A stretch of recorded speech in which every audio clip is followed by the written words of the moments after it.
मिल्कीपुर का गदर भी उत्तर प्रदेश के राजनीति के लिए एक विशेष महत्व रखता है। आपको याद होगा कि जिस तरह से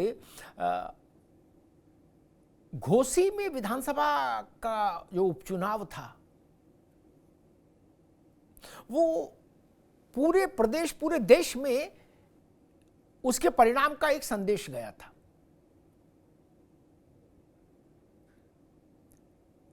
उसमें भारतीय जनता पार्टी ने भी अपनी पूरी शक्ति और सामर्थ्य झोंकी थी और समाजवादी पार्टी ने भी झोंकी थी, और पूरी उत्तर प्रदेश की सियासत ऐसा लग रहा था घोषीमय हो गई एक निश्चित कालखंड के लिए। वैसी ही स्थिति मिल्कीपुर की बन रही है, मिल्कीपुर बाई इलेक्शन की, घोसी जैसी। घोसी में समाजवादी पार्टी के उम्मीदवार को जिताने के लिए खुद शिवपाल सिंह यादव 15 दिन तक कैंप किए रहे थे घोसी, 15 दिन तक। अखिलेश यादव भी गए थे, पूरी ताकत झोंक दी थी। और भारतीय जनता पार्टी ने भी मुख्यमंत्री के दौरे हुए, chief minister, deputy chief minister वहां कैंप किए और दर्जन भर मंत्री वहां लगे रहे। ओम प्रकाश राजभर की जिम्मेदारी लगाई गई कि दारा सिंह चौहान को जिताना है, लेकिन परिणाम दूसरा रहा। तो आज मैं उसका संदर्भ इसलिए दे रहा क्योंकि मुझे लग रहा है कि मिल्कीपुर घोसी जैसा ताप ही अपने में समेटे हुए है। जैसा घोसी का राजनीतिक ताप था वैसे ही मिल्कीपुर का है। 2024 के लोकसभा चुनाव ने फैजाबाद में जो जनादेश दिया उसने मिल्कीपुर का ताप और बढ़ा दिया। अब संकेत है कि कल से यानी मंगलवार से अखिलेश यादव खुद, उधर से अखिलेश यादव और इधर से योगी आदित्यनाथ मिल्कीपुर में अपना अभियान शुरू कर सकते हैं। योगी आदित्यनाथ को चूंकि दिल्ली में भी विधानसभा चुनाव है और यहां भी उनकी करीब 1 दर्जन से ज्यादा जनसभाएं रखी गई हैं, तो इसलिए उनकी व्यस्तता मिल्कीपुर और दिल्ली दोनों जगह रहेगी। और कुंभ भी चल रहा है, इसलिए एक तीसरी बड़ी व्यस्तता कुंभ भी है। जिसे 22 जनवरी को कुंभ मेला क्षेत्र में ही योगी आदित्यनाथ ने अपने मंत्रिमंडल की बैठक रखी है। पहले सारे मंत्री मुख्यमंत्री के साथ त्रिवेणी में स्नान करेंगे और उसके बाद राजकाज करेंगे। मंत्रिमंडल की बैठक भी वहीं होगी, संगम के तट पर। तो इसलिए योगी आदित्यनाथ के पास मिल्कीपुर, दिल्ली चुनाव और महाकुंभ, ये 3 व्यस्तताएं हैं। अखिलेश यादव के लिए मिल्कीपुर महत्वपूर्ण है, इसलिए माना जा रहा है कि वो इसमें अपनी पूरी शक्ति और सामर्थ्य लगाएंगे। लेकिन एक प्रश्न और खड़ा होता है, मिल्कीपुर में भाजपा के शिविर से योगी जी के बाद कौन जो वहां बैठकर खूंटा गाड़ के मैनेजमेंट करे, वो कौन होगा? क्या कोई चेहरा तय हुआ, किसी को जिम्मेदारी दी गई? और वो भी ताकतवर आदमी होना चाहिए, उसका बायोडेटा मजबूत होना चाहिए कि चुनावी प्रबंधन में उसको कौशल हासिल है। और यही प्रश्न समाजवादी पार्टी के शिविर में भी है। क्या अखिलेश जी घोसी चुनाव जैसी व्यवस्था मिल्कीपुर में लागू करेंगे कि शिवपाल सिंह यादव 15 दिन के लिए मिल्कीपुर में प्रवास करें और चुनाव की रणनीति के जितने कील कांटे हैं सब दुरुस्त करें, पांव पांव कैंपेन करें? घोसी में शिवपाल यादव ने पांव पांव कैंपेन किया था, गाड़ी घोड़ा हेलीकॉप्टर से नहीं। जो जहां नाराज था उसके घर खुद गए और एक व्यूह रचना की जिसका परिणाम आया। तो क्या शिवपाल यादव को वो भूमिका इस बार मिल्कीपुर में मिलने वाली है या नहीं? बड़ा प्रश्न है। और अगर नहीं, शिवपाल यादव नहीं, तो फिर मिल्कीपुर में सारा दारोमदार अवधेश प्रसाद पर ही रहेगा क्या? और क्या अवधेश प्रसाद शिवपाल सिंह यादव जितने कुशल राजनीतिक प्रबंधक हैं, चुनाव प्रबंधक हैं, ये भी बड़ा सवाल है। इन तमाम सवालों के धुंध में छुपा है मिल्कीपुर। लेकिन जैसे जैसे सूर्य मकर में आने, उत्तरायण के बाद मकर में आने के बाद से उनमें तीव्रता बढ़ रही है, वैसे वैसे मिल्कीपुर का ताप भी बढ़ रहा है। जैसे जैसे दिन आगे बढ़ेंगे सूर्य में ताप बढ़ेगा और मिल्कीपुर में राजनीतिक संघर्ष बढ़ेगा। हमारे साथियों ने एक रिपोर्ट तैयार की है, पहले इस रिपोर्ट को देखिए, फिर मेहमानों से परिचय कराते हैं, फिर बहस में चलते हैं।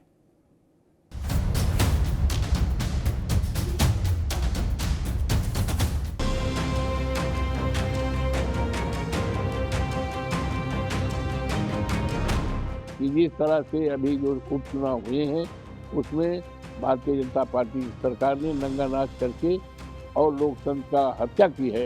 यदि समाजवादी पार्टी ये कह रही है कि वहाँ पीडीए के अधिकारी कम हैं, तो समाजवादी पार्टी के घर में भी तो पीडीए कम हैं।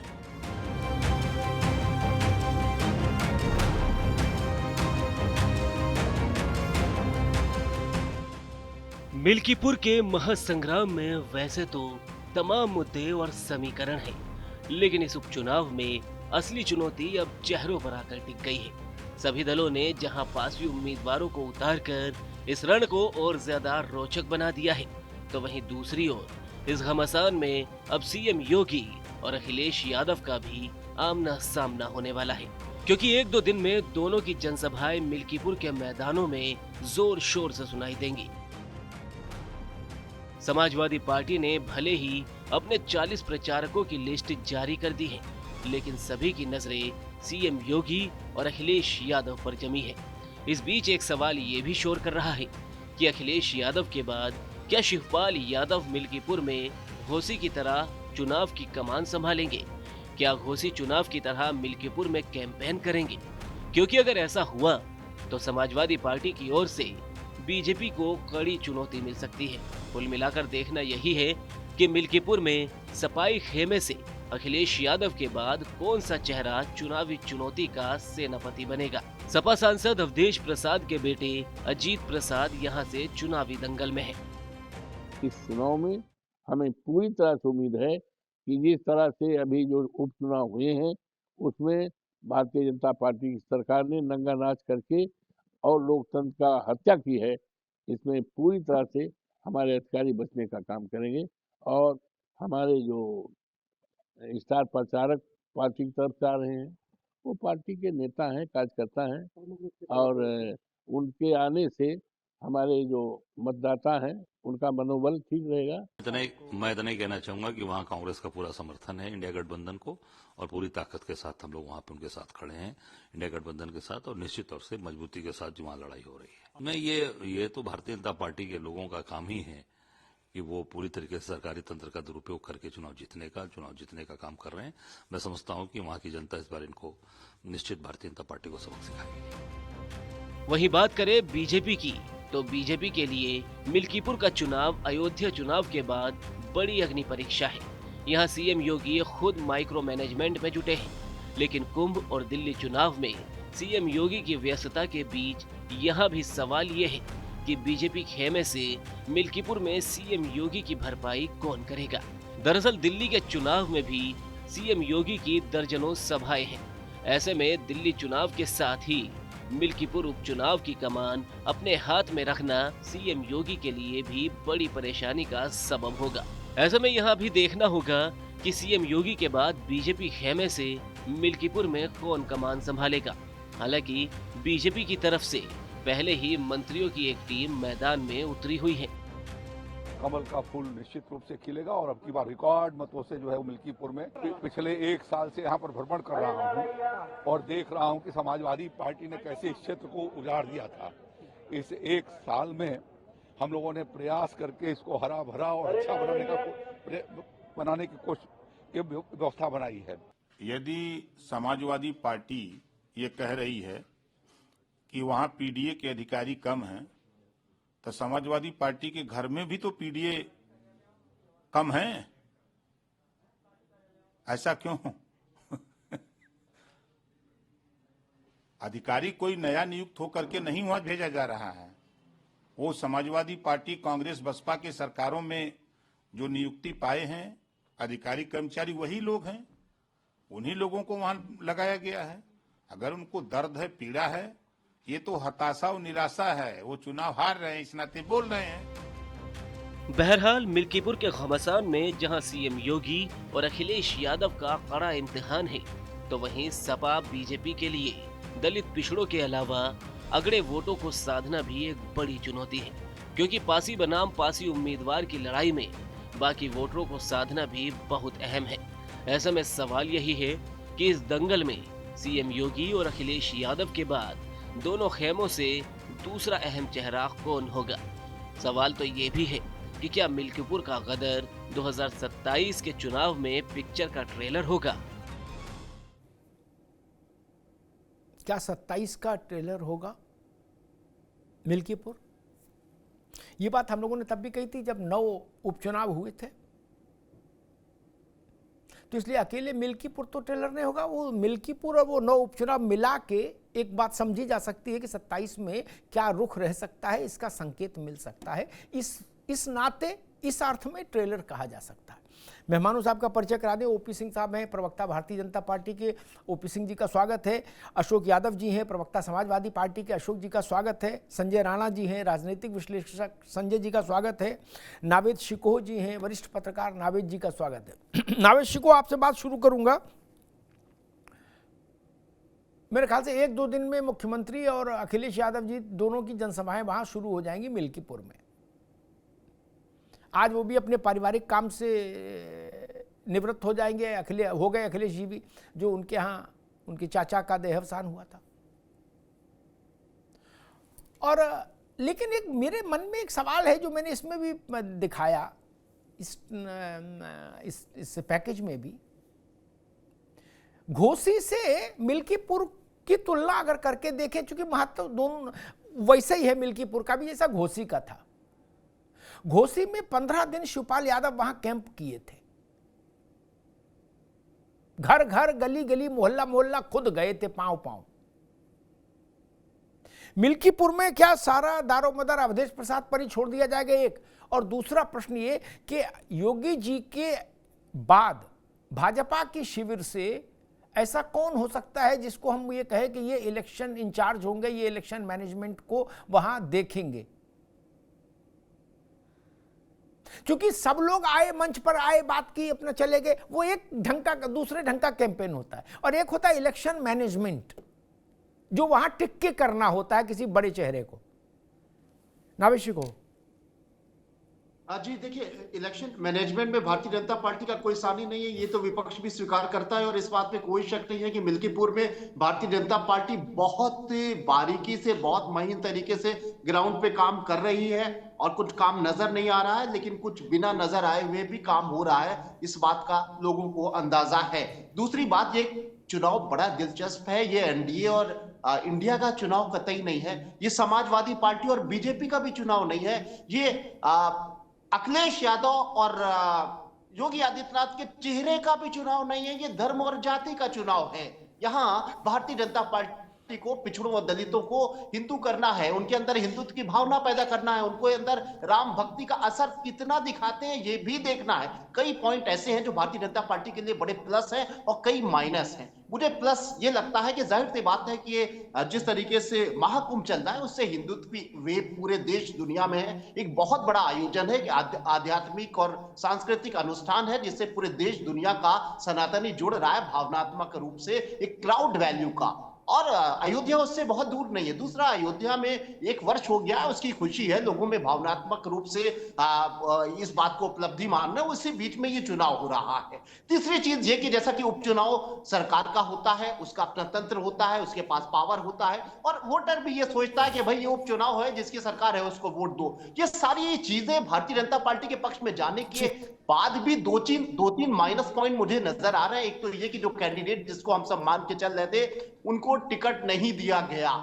दूसरी सबसे खतरनाक बात ये लग रही है कि जब कोई रिजर्व सीट होती है जहां पर दलितवाद हो जाता है, जहां दलितों का तुष्टीकरण नजर आने लगता है भारतीय जनता पार्टी का, तो भाजपा का कोर वोटर कहीं ना कहीं कहीं ना कहीं कुछ साइडलाइन हो जाता है, उसके अंदर वो जोश भाजपा को जिताने का नहीं होता है। और मुझे लग रहा है मिल्कीपुर में यही हो रहा है। पासी, दलित, पिछड़ा, उस पर ज्यादा कंसंट्रेशन हो रहा है। ये बात अपर कास्ट को नाराज कर सकती है। दूसरा, समाजवादी पार्टी के कई कमजोर पहलू हैं। एक तो ये कि इंडिया गठबंधन का जो एक ऑरा था कि इंडिया गठबंधन सब मिलजुल के हरा देंगे, भाजपा को खत्म कर देंगे, वो लगभग टूट गया है।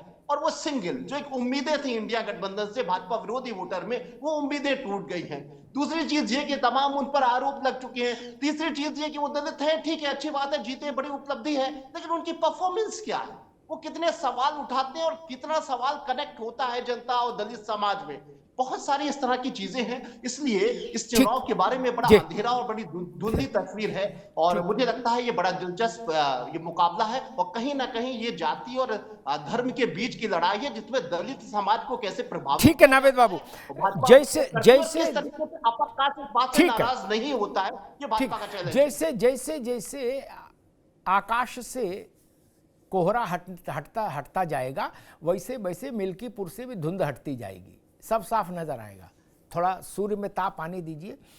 नावेद भाई ने एक बात कही कि उपचुनाव होता है, सरकार का अपना तंत्र होता है। मैं इस बात से यूपी के संदर्भों में कतई सहमत नहीं, और मेरी बात को अखिलेश जी को भी स्वीकार करना चाहिए खुले मन से। वो जो आजकल जो कह रहे हैं, मैं वो उस बात पर ज़्यादा तवज्जो नहीं दे रहा है। उनको इस बात को स्वीकार करना चाहिए। आप गोरखपुर लोकसभा जीते, आप अतीक वाली इलाके से उसी समय जीते, वहां फूलपुर से, तब सरकार आपकी थी? नहीं। अधिकारी आपके थे? नहीं। तब आप घोसी जीते। आपने तो घोसी के लिए भी कहा था कि पूरी सरकार घोसी में बैठी है आकर, बड़ा भारी अत्याचार है। उसके बाद घोसी जीते। तो जहां आप जीते वहां गप, और जहां हार गए बोले यहां तो वोट ही लूट लिया। अभी अवधेश प्रसाद करे थे नंगा नाच, अब कपड़ा पहन के नाचेंगे, नंगा नाच है, ये तो हम नहीं जानते, ये तो अवधेश बाबू जाने। लेकिन कुछ आपके कर्म भी होने चाहिए ना वोट के लिए, कि नंगा नाच कह के अपनी जान बचा लोगे। खैर संजय राणा जी, वही मसला, मिल्कीपुर का जो मैसेज वाला महत्व है वो बड़ा है। अन्यथा तो एक सीट है, वो भी बाई इलेक्शन की 2027 तक के लिए एमएलए चुना जाना है, कोई बहुत बड़ी चीज नहीं है। लेकिन लड़ाई ऐसी है कि जिसमें बिल्कुल तलवारें खिंची हैं और लग रहा है कि योगी आदित्यनाथ वर्सेस अखिलेश यादव हो रही लड़ाई। और जो नावेद ने उसमें जोड़ा वो भी महत्वपूर्ण है कि दलित भाजपा के साथ कितनी मजबूती से हैं या नहीं है, इसका भी एक टेस्ट है Milkipur. Sanjay Rana. Good evening Amitabh ji, good evening to my fellow panellist. देखिए ऐसा है कि मिल्कीपुर हो या उपचुनाव, कोई भी उपचुनाव होता है उसका ज्यादा महत्व नहीं होता, लेकिन ये उपचुनाव समाजवादियों के लिए बहुत ज्यादा महत्वपूर्ण है। क्योंकि आपने देखा होगा कि कहीं ना कहीं अवधेश प्रसाद जी को प्रोजेक्ट किया गया कि अयोध्या नरेश, तो जो प्रोजेक्शन था अयोध्या नरेश उन्हीं की सीट है, और अगर वो सीट हार जाते हैं तो नरेश तो कहीं के रहेंगे नहीं, तो समस्या उनके लिए भी है। जहां तक बात हो रही थी स्ट्रेटजी प्लानिंग के लिए, देखिए आप बार बार ये बोला जाता है जातिगरण समीकरण। देखिए 4,79,000 वो वोटर है, उसमें से 1,27,000 वोटर ही शेड्यूल कास्ट में आते हैं, बाकी अन्य है, मुसलमान है तकरीबन 10%, और बाकी जाति के लोग हैं।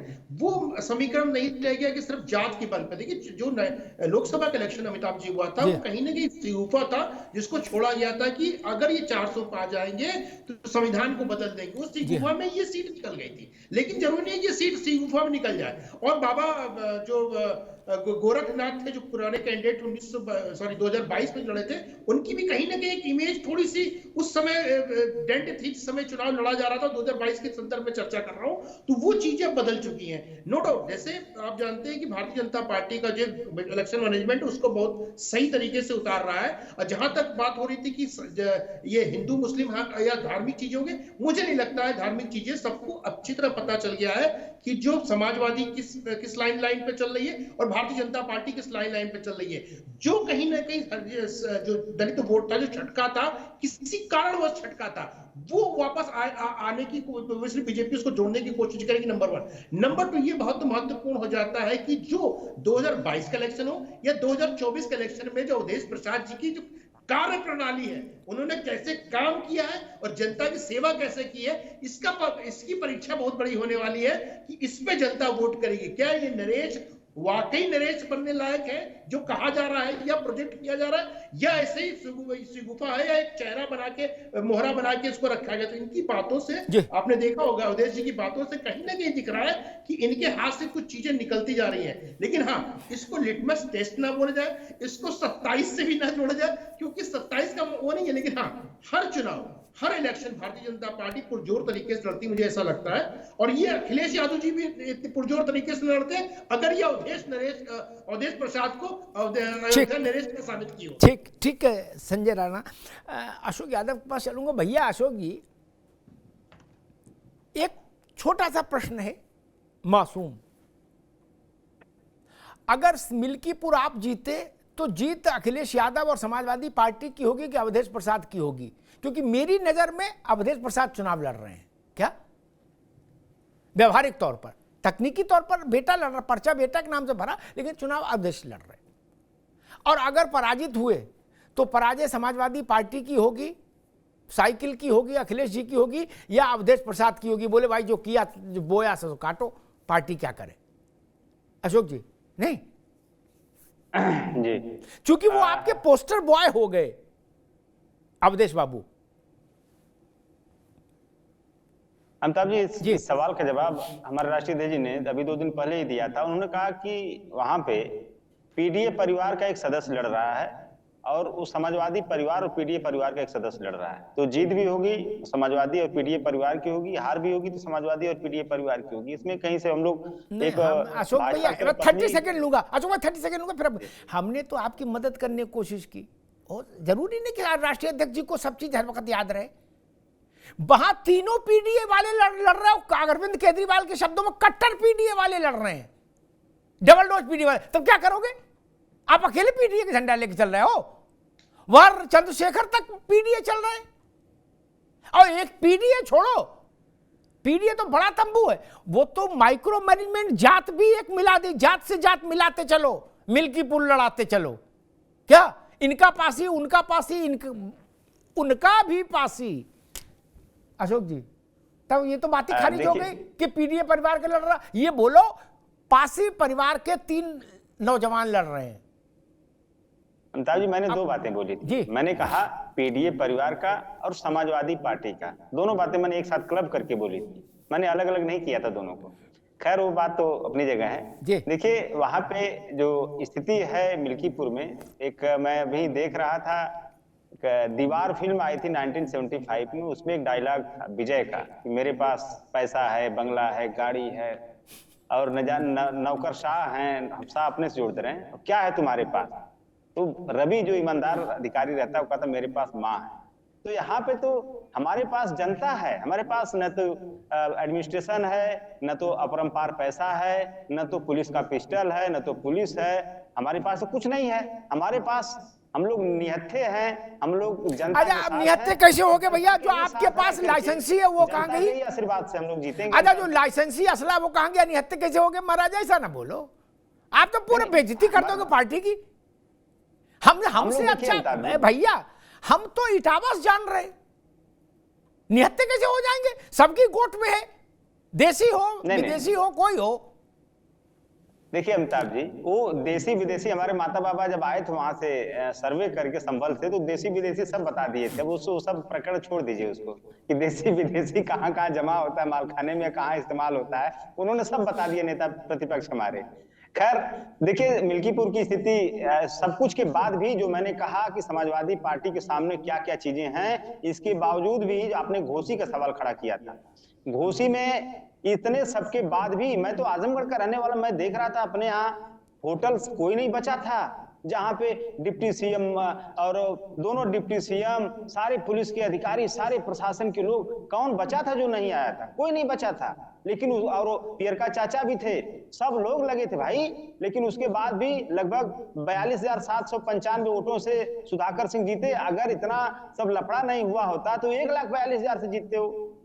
आपने कहा ना कि कैसे जीत गए, तो जीते वो 42,795 वोटों से, लेकिन अगर ये सब प्रेशर नहीं रहता, ये सब जबरदस्ती का नहीं रहता, तो 1 लाख उसमें प्लस हो जाता। अमिताभ जी, मैं ईमानदारी से बता रहा हूं, ऐसा नहीं कि मैं ऐसे बोल रहा हूं, ईमानदारी से बता रहा हूं मैं आपको। और यही स्थिति मिल्कीपुर में भी होने जा रही है। लाख उनके पास संसाधन है, लाख गुंडाई है प्रशासन की, लाख पिस्टल पुलिस है, लेकिन उसके बाद भी हमारे पास जनता है, और जनता जिसके साथ रहती है जी, ठीक, बाहुबली वही रहता है। ठीक, हमारे पास जनता है, हम ठीक, चुनाव जीतने बिल्कुल जा रहे हैं। बिल्कुल। वो आपने फिल्म का डायलॉग बता दिया कि तुम्हारे पास क्या, बोले हमारे पास माँ है, बताइए, उसी में सारी बात आ गई। लेकिन मैं ओपी सिंह जी के पास जाऊँ, फिर भी मैं कहूँगा कि एक मैंने बड़ा स्पष्ट सवाल पूछा था, जीत छोड़ो, अगर हार गए 1%, तो हार अवधेश प्रसाद की होगी या सपा की होगी, अखिलेश जी की होगी? ये महत्वपूर्ण। पीडीए सीडीए छोड़ो एक मिनट के लिए, भाई या तो जीतोगे या हारोगे, बीच में तो खड़े नहीं हो जाओगे, बोले ना हारे न जीते। तब जो ये एक नैरेटिव बना के अवधेश प्रसाद, राहुल गांधी भी उनका हाथ ऊपर करवा रहे थे पार्लियामेंट में, और अखिलेश जी तो हाथ 3-4 दिन पकड़े रहे, छोड़े नहीं अवधेश प्रसाद का हाथ। वो 3-4 दिन पार्लियामेंट में हाथ ही नहीं छोड़े, और अब आगे बैठाला सबसे। वो जो मूर्ति बना दी आपने अवधेश प्रसाद की कि यही असली वो क्या है, बाहुबली कटप्पा, कौन से सिनेमा आया था, तो बाहुबली कटप्पा वाला मामला बचेगा कि नहीं बचेगा, इसलिए मैं सवाल पूछ रहा था। खैर, ओपी सिंह जी, पासी सब ले आए, वो तो खैर चलो ठीक है, ये भी एक मानसिकता का वो है प्रकटीकरण कि भाई चलो सब पासी लड़ाएंगे। हालांकि लोकतंत्र के लिए ये बहुत विचित्र चीज है ना। अब इसको तर्क थेतरई में मान लीजिए कोई भी शब्दावली दे के इसको कवरअप किया जाए, लेकिन ये अच्छा नहीं कि सारी 3 पार्टियों से 3 लोगों ने पर्चा भरा और तीनों पासी, बाकी वहां 76 जातियां हैं, वो क्या कर रही हैं? नहीं ना। खैर चलिए, लेकिन प्रश्न वही कि घोसी का उदाहरण भी सामने है आपके, और 9 उपचुनावों का उदाहरण भी सामने है। मुख्यमंत्री की व्यस्तता कुंभ में भी रहेगी और दिल्ली चुनाव में भी रहेगी, इसलिए मिल्कीपुर में वो कितना समय दे पाएंगे देखना होगा। योगी जी के बाद वहां चुनावी प्रबंधन संभालने के लिए भाजपा की ओर से कौन चेहरा आपको लगता है वो? और जैसा कि अशोक जी कह रहे हैं कि तमाम प्रशासन, तमाम रुपया पैसा ताकत सबका इस्तेमाल करने के बाद भी भाजपा जीत नहीं पाएगी, जीतेंगे हम जैसे घोसी जीते थे। ओपी सिंह जी, जीते तो हम, हारे तो ईवीएम, प्रशासन, पुलिस और तमाम तरह के जो इनका शुरू से आडंबर रहा है वो आडंबर, इस पर मैं नहीं जाना चाहता। लेकिन अभी इन्होंने घोसी का उदाहरण दिया। घोसी के बाद बहुत चुनाव हुए, वो सारे चुनाव के भी परिणाम सामने आए। हमारा ये समझ नहीं आ रहा कि आपने डिबेट 23 नवंबर के पहले 2 महीने लगातार चलाया था, और वो चलाया ये था कि उत्तर प्रदेश में विधानसभाओं के उपचुनाव हो रहे हैं 9 जगह, और समाजवादी पार्टी ने गला फाड़ फाड़ के पहले तो अखिलेश यादव जी के कार्यालय के सामने लगा दिया 27 का सत्ताधीश, और जो प्रवक्ता आते थे वो कहते थे कि 9 की 9 सीट हम जीत रहे हैं, और तीसरा कहते थे वही दुहाई जो लोकसभा में दुहाई दिया, पीडीए, संविधान वगैरह वगैरह, उसका परिणाम है। और समाजवादी पार्टी बड़े आदर के साथ कहती है कि हम तो जनता का जो जनादेश होगा उसको हम स्वीकार करते हैं, और जब विधानसभा के अंदर जाते हैं तो कहते हैं कि वोटों की लूट हो गई, और जो चुन करके जनादेश से विधायक आया है वह लुटेरा है। तो पहले तो सुधार कर लें कि जनादेश है कि लूट है। दूसरी बात, मिल्कीपुर का जो चुनाव हो रहा है, हर पार्टी अपने तरह से प्रबंधन करेगी, सुरक्षित सीट है तो इस हिसाब से प्रत्याशी भी आएंगे, लेकिन वहां कई सवाल खड़े होंगे। वहां पर हम आप खड़े हैं, धर्म बटेगा, हिंदू बटेगा, मुसलमान बटेगा, पीडीए आएगी और अखिलेश आएंगे, योगी जी, उसमें तमाम सवाल आएंगे। अमिताभ जी, नंबर 1, प्रत्याशी कौन है? तो पता चला कि समाजवादी पार्टी का परिवारवाद का नमूना है, क्योंकि वहां कोई कार्यकर्ता नहीं था, पिता सांसद थे तो बेटा विधायक ही लड़ेगा। लेकिन ये भी सवाल आएगा कि भारतीय जनता पार्टी वाला कौन है? अरे वो तो जिले की जो कार्य समिति होती है उसका सदस्य है, मामूली आदमी है। अच्छा वो कितना पढ़ा लिखा है भाई? वो बीकॉम है, LLB है। ये कितने पढ़े लिखे हैं? इंटर पास है। अच्छा उनकी कैसी जो छवि है वो स्वच्छ है, इनकी क्या छवि है? लूट और तमाम तरह के अपराध के मुकदमे कायम है। तो एक तो ये भी आएगा। दूसरा ये आएगा कि जो चेहरा अवधेश प्रसाद जी लड़ रहे हैं और अखिलेश यादव जी जाएंगे, तो एक सवाल ये भी होगा कि न चाहते हुए विकास की बात आएगी तो अवधेश प्रसाद जी बताएंगे कि 2022 से 24 तक हमने मिल्कीपुर का ये विकास किया, और अखिलेश जी भी बताएंगे कि 4 बार हमारी सरकार रही है, अयोध्या महानगरी, हे राम की जन्मभूमि, हमने इतनी योजनाएं और इतना विकास किया, ये भी तो बात आएगी। और जब पीडीए की बात आएगी तो ये भी सवाल होगा कि अयोध्या में निषाद की 12 साल की बेटी के साथ बलात्कार करने वाला ब्लॉक अध्यक्ष मोहित खान कौन था और उसके साथ कितने लोग खड़े थे? क्या उस पीडीए के बेटी के घर चले गए होते? अरे भाई आप तो जाते हो ना, संबल में 5-5 लाख रुपया उपद्रवियों को देते हो, चले गए होते उस बेचारे निषाद के घर और कहते कि तुम्हारे साथ बहुत बड़ा गलत हुआ। तुष्टीकरण की राजनीति देखा नहीं? स्टार प्रचारक कौन कौन? अखिलेश जी, डिम्पल यादव, शिवपाल यादव और कुछ के नाम नहीं बताए गए वहां, कंट्रोलिंग पावर, राम गोपाल यादव, धर्मेंद्र। और तुष्टीकरण के कारण एक बड़ा नाम आजम खान जो बेचारे जेल में बंद है, जो न्यायालय द्वारा प्राप्त अपराधों को भोग रहे हैं, लेकिन तुष्टीकरण में कभी कभी तेरी याद आती है तो आजम खान जेल से वो भी प्रचार करेंगे, उनका भी नाम डाल दिया गया। तो सवाल ये उठता है कि मिल्कीपुर का जो चुनाव होगा वह विकास बनाम परिवारवाद होगा, और हमारी जो हमारा जो एजेंडा 14 से एजेंडा है चल रहा है, आगे भी वही चलेगा। क्या चलेगा? उत्तर प्रदेश का विकास, उत्तर प्रदेश की कानून व्यवस्था, और उत्तर प्रदेश में आम आदमी के बिना भेदभाव की जन कल्याणकारी योजनाएं जिसका लाभ पीडीए भी ले रहा है और इनके भी लोग ले रहे हैं बिना किसी भेदभाव के। तो एक तरफ तो ये है, और दूसरी तरफ जातिवाद जिंदाबाद, जातिवाद जिंदाबाद, परिवारवाद जिंदाबाद, तुष्टीकरण जिंदाबाद, बलात्कारी के साथ समाजवादी पार्टी जिंदाबाद। यही ना चल रहा है, और क्या चल रहा है? ठीक है ओपी सिंह जी, तो ये सारे सवालों का जवाब समाजवादी पार्टी को मिल्कीपुर में देना पड़ेगा। ठीक है नावेश जी, ठीक है ओपी सिंह। ये जैसे गला फाड़ते थे ना 23 नवंबर के पहले, ये फाड़ ले 8 फरवरी के पहले, परिणाम सबके सामने आएगा। और पेशबंदी अभी से शुरू है, थानाध्यक्ष हटा दो, एसपी हटा दो, डीजीपी हटा दो। अरे भैया आपके जमाने में, हमारे जमाने में ओपी सिंह जी अभी रुकना होगा। ओपी सिंह जी हमारे जमाने में पुलिस प्रशासन, अब आप रुकना होगा, अब आप रुकना होगा। नावेश को एक नई मांग में देख रहा हूं, नई चीज देख रहा हूं कि कहा जा रहा है कि भाई फला वर्ग के अधिकारी कम क्यों हैं, फला जात के अधिकारी कम क्यों हैं। क्या हम उस तरह के राजनीति की ओर बढ़ रहे हैं कि जहां यादवों की बहुतायत हो जिस मोहल्ले में, वहां दरोगा यादव हो, जहां ठाकुरों की बहुतायत हो वहां दरोगा ठाकुर हो? क्या ऐसा उत्तर प्रदेश, ऐसा देश बनाना चाहते हैं? ये हर चुनाव में ये एक शगल हो गया, लिस्टें लोग जारी कर देते हैं कि भाई इसमें इतने फला जात के हैं और इतने फला जात के ज्यादा, फला जात के कम है।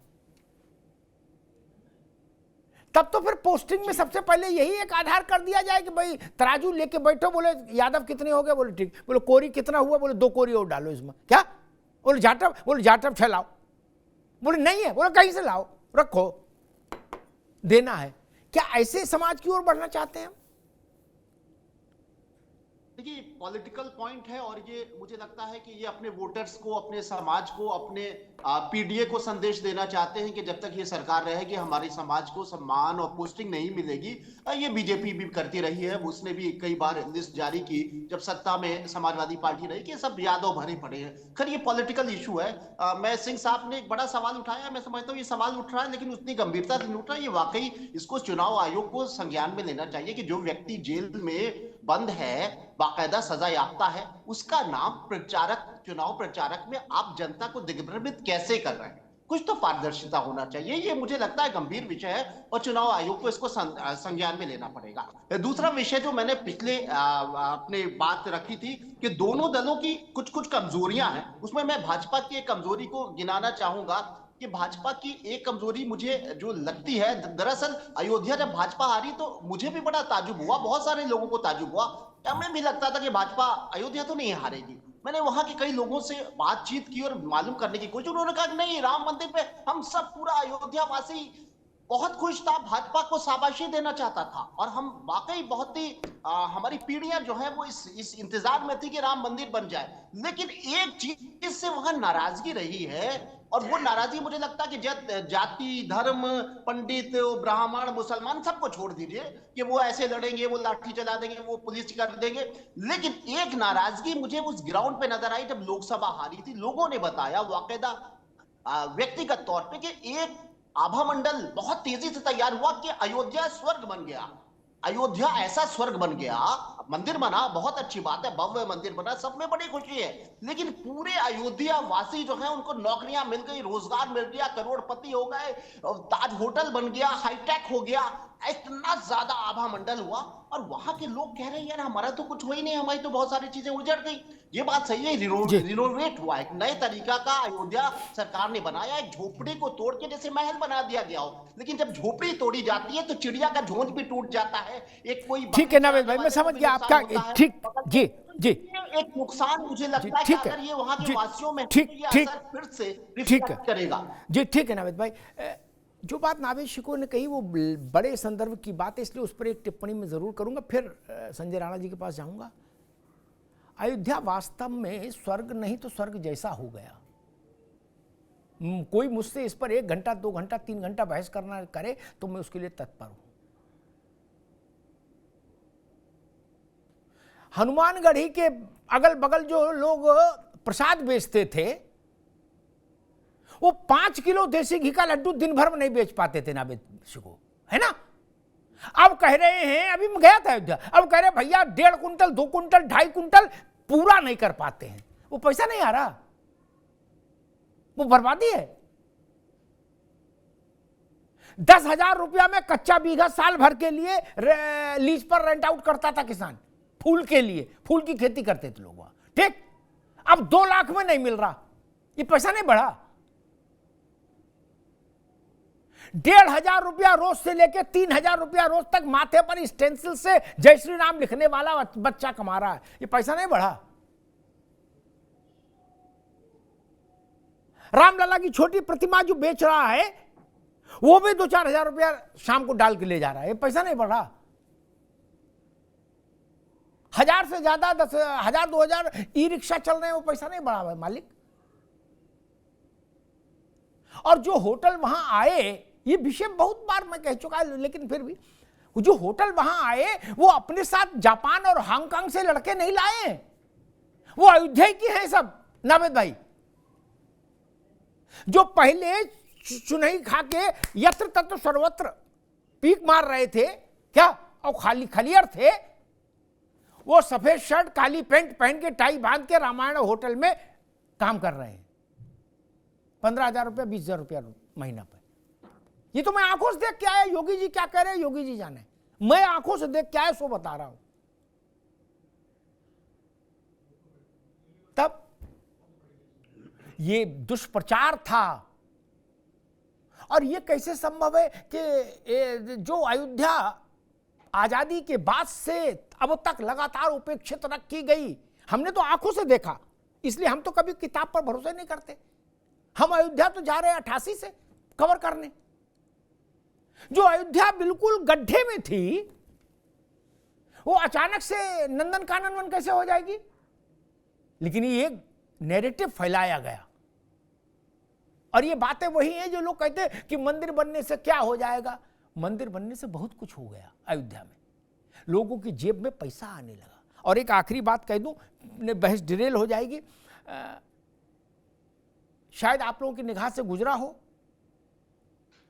उसमें प्रसन्नता समाजवादी को भी होना चाहिए था, अवधेश प्रसाद को भी होनी चाहिए थी, लेकिन वो संकीर्णता है। लखनऊ, नोएडा और कानपुर से ज्यादा जीएसटी कलेक्शन अयोध्या का। जीएसटी को लेना देना था अयोध्या में, प्रसाद में तो बतासा चढ़ रहा था। तब साल भर में 3 लाख 4 लाख रुपया नहीं आता था जब बाहर रामलला टेंट में थे। ये जीएसटी कैसे आ गई? ये सपा भाजपा ने तो जीएसटी जमा नहीं कराई, ये तो कारोबार ने जमा कराई ना। इसलिए अयोध्या तो बदली है और बड़े पैमाने पर बदली है। ये इसलिए अवधेश प्रसाद क्या कह रहे हैं ये प्रामाणिक नहीं है, उनको राजनीति करनी है। लेकिन सबकी अयोध्या, सबके लिए अयोध्या बदल गई। रामलला का विग्रह विराजित हुआ तो सबके लिए अयोध्या बदल गई। भाई साहब, रात में 12-1 बजे तक रेलम रेल है, वरना 7 बजे के बाद अयोध्या में चलना मुश्किल था। चले तो गिर पड़े, और रिक्शे से गिर जाओ तो नाली में जाओ सीधे नावेद। जब हम लोग जाते थे अयोध्या तो अगर रिक्शा पलट जाए तो नाली में गिरते थे जाके। क्या फैक्स करने फैजाबाद जाना पड़ता था बाबू, इतना विकास किया था अयोध्या का।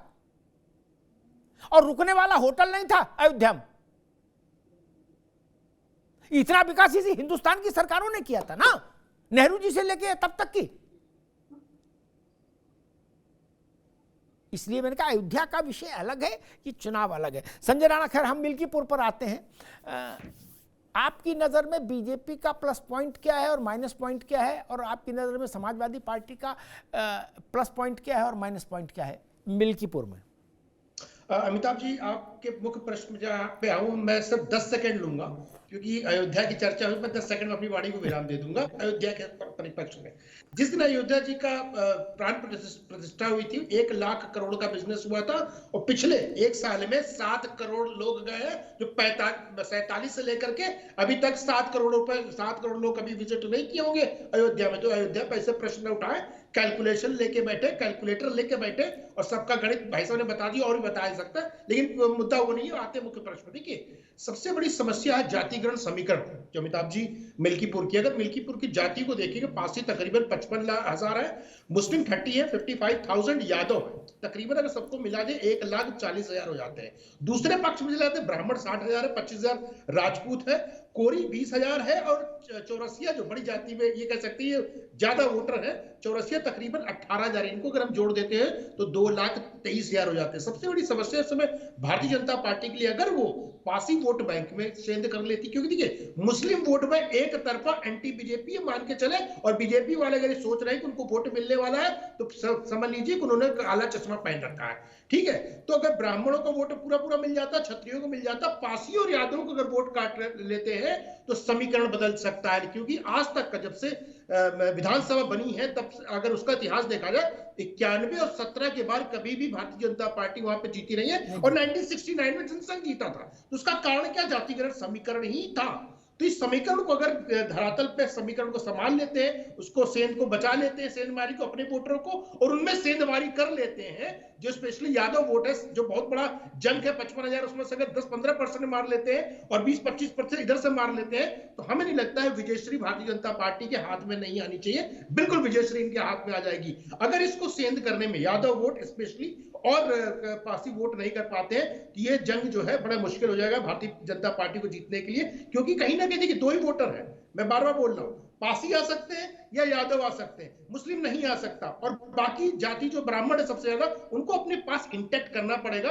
तो कहीं ना कहीं भारतीय जनता पार्टी को मेहनत की जरूरत है। और जहां तक पीडीए की बात हो रही है, पीडीए उडीए सब नहीं, बुलावा है, ये शब्दों का माया जाल है जो समाजवादी ने बुन रखा है। ये बताइए, समाजवादी में कितने दलित होंगे आपको ढूंढे नहीं मिलेंगे, कितने मुसलमान होंगे आपको ढूंढे नहीं मिलेंगे, ढूंढ ढूंढ के आप दूरबीन से देखना पड़ेगा, नहीं मिलेंगे। लेकिन पीडीए की चर्चा करें, सिर्फ परिवारवादी डेवलपमेंट अथॉरिटी है, परिवार को बढ़ाने का काम है, नो डाउट अपने परिवार को बढ़ाए, हम लोगों को किसी को संकोच नहीं है। लेकिन अगर जीतना है, समीकरण बैठाना है, तो भारतीय जनता पार्टी को कहीं ना कहीं मेहनत करनी पड़ेगी। और अंदर खाने जो होता है उसको, समीकरण को सेट करना बहुत जरूरी है। अगर वो समीकरण में अमिताभ जी फेल हो जाते हैं तो ये सीट भारतीय जनता पार्टी के लिए इस बार भी निकालना बड़ी मुश्किल है, जो अंकगणित कहता है। बाकी जनता का मूड कभी भी बदल सकता है। ठीक है, चुनाव में एक अंकगणित होता है, एक केमिस्ट्री होती है। दोनों अलग अलग होती हैं। अब देखते हैं कौन सी चीज चलती है। अशोक भाई, मसला वही कि जो संजय राणा जी कह रहे थे कि भाई कागज पर वोट आपका ज्यादा है, लेकिन इनकी बात भी गलत नहीं है, ऐसा भी बहुत हुआ। लेकिन हमने 2 चुनाव देखे, एक तो जब बहन जी और अखिलेश जी का अलायंस हुआ तो हम खुद चौंक गए। कागज पर मरे मारी हालत में 70 सीटें थी कागज में। अशोक जी, ये लग रहा था कि भाई उसमें चलो 30-32 बहन जी की होंगी, 35-36 इनकी हो जाएंगी, तो जलवा जलाल रहेगा, सबको लग रहा था। रिजल्ट क्या आया? 15, 10 उनकी, 5 आपकी। दूसरा, इससे भी ज्यादा ज्वलंत उदाहरण हमने देखा कुंदरकी में, जहां 65% मुसलमान, विधानसभा की सबसे ज्यादा मुस्लिम आबादी सघनता वाली सीट उत्तर प्रदेश की, वहां हारे ही नहीं समाजवादी पार्टी, उसके उम्मीदवार की जमानत जब्त हो गई। तो अंक गणित पर बहुत ज्यादा भरोसा, अशोक जी क्या लगता है आपको, करना चाहिए या सावधानी हटी दुर्घटना घटी? देखिए अमिताभ जी, कई बातें हो गई और कई सवाल हैं। सबसे पहले तो मैं नावेद जी की बात को आगे बढ़ाऊंगा। जो अयोध्या हारने का कारण उन्होंने बताया, उसमें जो आपने बताया कि वहां पे जो सुरती खाक थूकता था वो 15,000 रुपये कमा रहा है, इसके पीछे का भी एक सच है जो जनता के सामने आना चाहिए, और वो जनता के सामने उसी समय आ गया था, इसीलिए भाजपा हार गई थी। और अभी विगत दिनों हमें लगता है कि डेट थी 16 जनवरी। 16 जनवरी को हमारे यहाँ प्रेस कॉन्फ्रेंस हुई माननीय राष्ट्रीय अध्यक्ष जी के नेतृत्व में, और वहां पे अयोध्या से करीब 1 दर्जन लोग अपने जमीनों संबंधित समस्याओं को लेकर के उनके सामने आए, और उन्होंने खुद अपनी बात रखी प्रेस के सामने। हमने नहीं कोई बात करी, उन्होंने अपनी बात रखी और वो बताए कि उनकी जमीनों को औने पौने दामों पर प्रशासन या वहां का आवास विकास परिषद खरीद रहा है, जबरदस्ती ले रहा है, एक्वायर कर रहा है, और उन्हीं जमीनों को बड़े बड़े उद्योगपतियों को कई गुना रेट पे बेच रहा है। तो अभी तक तो हम लोग यही जानते थे कि अयोध्या में रामपथ में लूट हुई, चंदा में लूट हुई, जमीनों में लूट हुई, और इतना सारी बातें हुई, और सेना की जमीनों में लूट हुई। लेकिन नई चीज उस दिन हम लोग देखे कि जो है योगी सरकार वहां जमीनों की दलाली में लिप्त है। अगर सरकार ही जमीनों की दलाली करेगी, करवाएगी, तो फिर जनता क्या करेगी भाई? वो हम वहां का आम किसान क्या करेगा? वहां पे कई हर समाज के लोग आए थे अमिताभ जी, किसी खाली पीडीए के लोग नहीं थे, उसमें ब्राह्मण भी थे, मौर्य भी थे, कई लोग थे, और सब लोगों ने एक सुर में बताया कि हमारी जमीनों को जबरदस्ती एक्वायर किया गया और उसको कई गुना दामों पे बेचा गया। तो ये चीज है। उसके अलावा अभी हमने ओपी सिंह जी ने कहा कि डिग्री और कितना क्या क्या चीजें बता रहे थे, दोनों प्रत्याशियों की डिग्री जोड़ रहे थे और उनका आपराधिक रिकॉर्ड। मैं तो यही तो कह रहा, मैं ओपी सिंह जी की बातों से सहमत हूं कि कम से कम उत्तर प्रदेश के जो 2 बड़े नेता हैं, एक तरफ योगी जी हैं, एक तरफ अखिलेश जी हैं, दोनों लोगों की डिग्रियां कंपेयर कर लीजिए, उनकी हिस्ट्री सीट कंप्लीट कर लीजिए, उनके विकास का मॉडल आप कंपेयर कर लीजिए, आपको सारी चीजें दूध की तरह बिल्कुल साफ हो जाएंगी, पानी की तरह। सॉरी, दूध का दूध, पानी पानी। ठीक। आपराधिक इतिहास कैसा है, ठीक है अशोक भाई, मॉडल कैसा है, सारी चीजें क्लियर हो जाएंगी जी। ठीक। ओपी सिंह जी वो कह रहे कि भाई सबकी दोनों की डिग्री सार्वजनिक कर दो, दूध का दूध पानी पानी हो जाए। आपने डिग्री का मामला उठाया इसलिए।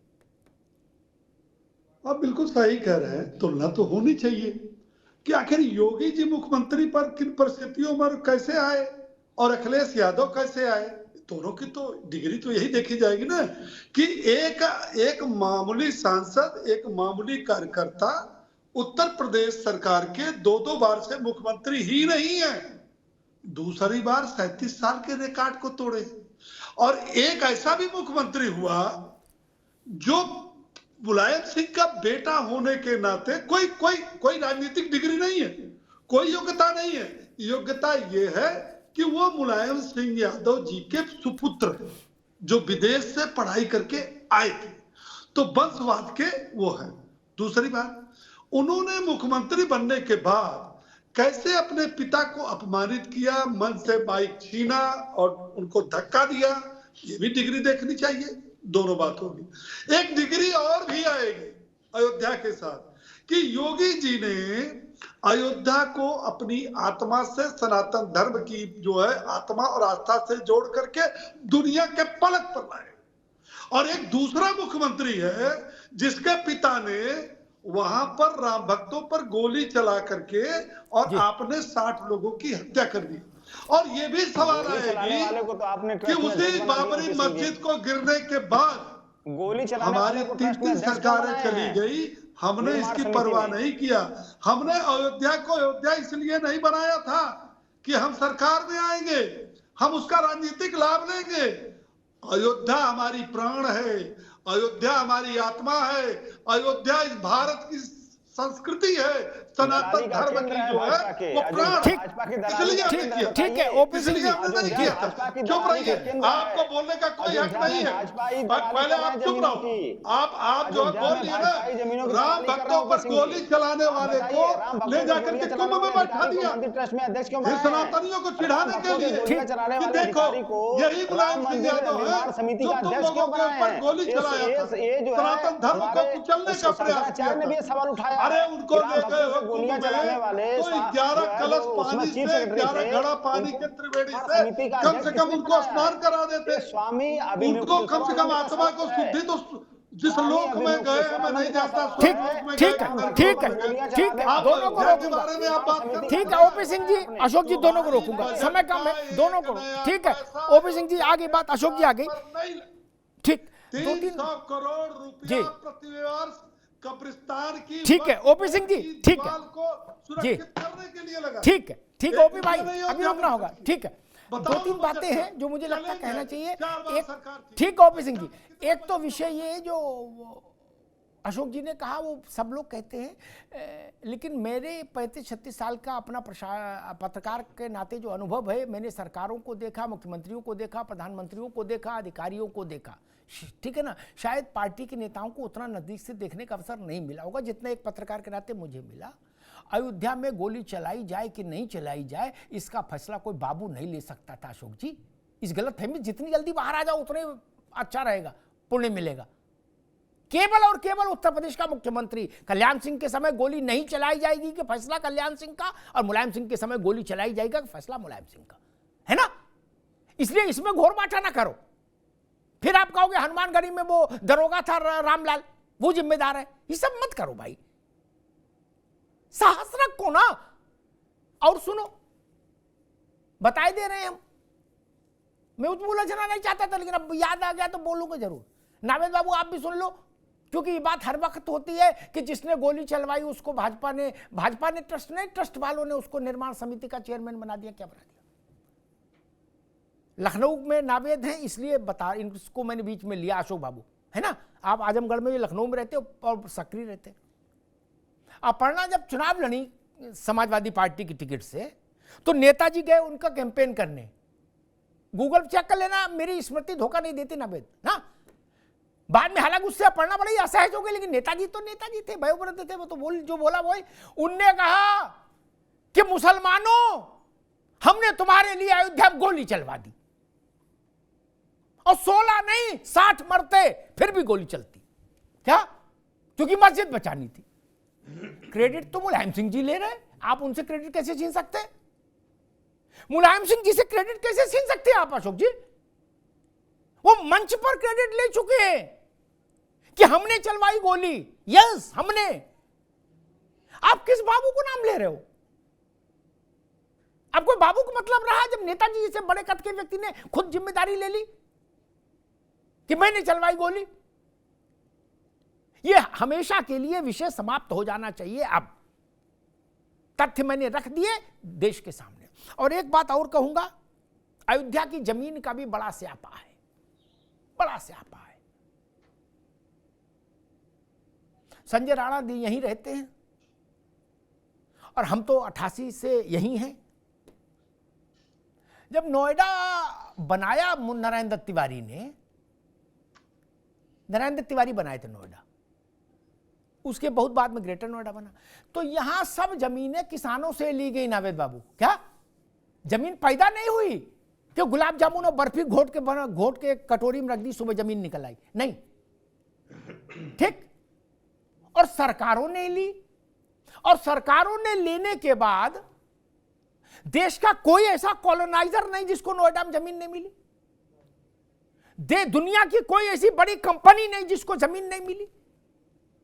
भारत का कोई ऐसा शैक्षिक ब्रांड नहीं जिसको जमीन नहीं मिली। नहीं मिली तो उसको दलाली बोलेंगे? तब उस दलाली में नारायण दत्त शामिल, मुलायम सिंह शामिल, मायावती शामिल, अखिलेश यादव, फिर तो सब शामिल हो गए। मैं तो नाम लेके बता दूं। और अशोक भैया, एक किस्सा तो व्यक्तिगत है, वो यहां नहीं बताऊंगा। बोले नेताजी चीफ मिनिस्टर थे, क्या जमीन कैसे मिलती थी नोएडा में? आप टेलीफोन करोगे तो पूरा बता देंगे, आप जानते हो, मैं तो छुपाता नहीं। क्या मैं उसमें खुद था प्रत्यक्ष। तब वो क्या था, तब ऐसी प्रेस कॉन्फ्रेंस रोज होती थी, गोली चलती थी किसानों पे, गोली चलती थी भैया, किसान मारे गए जमीन बचाने के लिए। तब हुआ कि नहीं हुआ? तब कोई नहीं बोला। बोले ये पवित्र काम है, वो बोले वो खराब काम है। जिसकी जमीन है वो तो कहेगा कि भाई हमको 1 लाख रुपया मीटर दिलवाओ। लेकिन 1 लाख रुपया मीटर खरीद के सरकार वहां तो स्टेशन नहीं बना सकती ना। फिर 5,000 रुपया, 3,000 रुपया, 2,000 रुपया मीटर के हिसाब से नोएडा में जमीनें अधिग्रहित हुई, ग्रेटर नोएडा में हुई, और बाद में जब वो सेल आउट हुई तो वो उस पर हुई। और ये भी समझ हमको डेवलप करनी होगी कि जमीन के रेट में हमको सुनने में बड़ा अवचक लगता है। क्या आप उसको डेवलप करते हैं, डेवलप करने में खर्चा होता है, सड़क है, पानी है, बिजली है, सीवर है, ठीक नावेद बाबू, वो पैसा कहां से आएगा? एक। और दूसरा, उसमें बहुत सारा आप नियम कायदे के चलते हरित पट्टी दिस दैट छोड़ते भी हो, क्या वो जमीन भी जाती है, तब जाके उसका एक्चुअल रेट निकलता है। इसलिए इस हाय तौबा का मेरे लिए कोई महत्व नहीं ना, ये सब क्रिएटेड खेल है। बोले चलो हम तुम्हारी प्रेस कॉन्फ्रेंस करवाएंगे, बोले आओ बैठो गाड़ी में, बोल देगा आके आदमी, उसको क्या बोल। लेकिन हम तो, तू कहता है कागज लेखी अशोक भैया, और मैं कहता हूं आंखन देखी। मैं लोगों से मिलके आया, बोले भैया राम जी ने तार दिया है, बर्बाद हो गए थे हैं। बोले अब गुडुआ को एक दुकान करा दिए, बोले अब जिंदगी पार, अब कोई समस्या नहीं। क्या मैंने तो इतना क्लिंचिंग एविडेंस दे दिया हनुमानगढ़ी के बाहर लड्डू वाले का, अशोक जी मुझे कोई समझाए मैं नहीं मान सकता। उसने कहा 2 कुंटल 2.5 कुंटल तक भाई साहब, इससे ज्यादा हम पूरा नहीं कर पा रहे। क्या? और मैं भी जब गया था प्रसाद लेने तो इतनी रेलम रेल थी, बोले भाई साहब कहां प्रसाद माला ले जाओगे, चढ़ पाएगी? वहां तो देखो 50,000 आदमी तो सीढ़ी पर है। क्या? हमने कहा देखो हनुमान जी की लीला, स्वीकार कर लेंगे तो ठीक है, प्रसाद लेके जाए, वो पैसा ही है मालिक। 150 रुपया की माला है, 500 रुपया का लड्डू है ना, तो पैसा नहीं घूम रहा। इसलिए मैं कहता हूं अयोध्या को बीच में मत घसीटिए। और अगर मिल्कीपुर, हम मान लें कि इसी विषय पर चुनाव है, तो अगर अब मिल्कीपुर में भाजपा जीत गई तो फिर समाजवादी पार्टी को ये लिख के देना चाहिए, बोलना चाहिए कि जमीन का कोई मसला नहीं, अयोध्या में सब काम बढ़िया हो रहा है। अगर यही कसौटी है तो इसी को मान लेते हैं। 8 फरवरी को तय हो जाएगा कि अयोध्या में काम ठीक हो रहा है, खराब हो रहा है। धन्यवाद।